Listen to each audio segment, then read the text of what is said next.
అమ్మ చాలా వరకు మనం ఏదైనా కొన్నప్పుడు దేవుడి దగ్గర పెడతాం కదా. అలాగే మనం కొత్త చీరలు కొంటూ ఉంటాం. అవి దేవుడికి చూపించాలంటారా? ఏ కొత్త వస్త్రం కొన్నా దేవుడికి చూపించే ధరించాలా అందరు ఇంట్లో? ఇంట్లో ఏం చెప్తారు అంటే దేవుడికి చూపించాలి అనేది ఒకటి, కొత్త వస్త్రం కాబట్టి. తర్వాత ఆ వస్త్రానికి పసుపు నీళ్ళు చల్లుతారు. ఎందుకు చల్లుతారు అని అంటే పట్టు వస్త్రాలు దేంతో తయారవుతాయి? పట్టు పురుగులతో తయారవుతాయి. అవి చనిపోతాయి. అవి చనిపోతేనే మనకి పట్టు వస్తుంది. ఆ దోషం పోవడానికి మనం పసుపు నీళ్లు చల్లేసి దానిపైన చిమ్మి దేవుని దగ్గర పెట్టి ధరిస్తాం.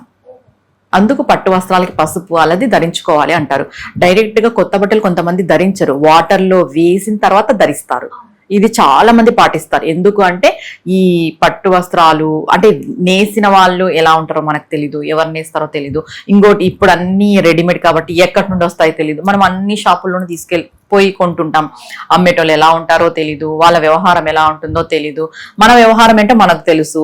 ఇవన్నీ ఉంటాయి కాబట్టి అవి ఎక్కడ పడి ఇక్కడ పడి వస్తాయి కాబట్టి వాష్ చేసి వేసుకోవడం చాలా మంచిది. లేదు అంటే పసుపు నీళ్లు చల్లుకొని వేసుకోవడం ఏ దోషము ఉండదు.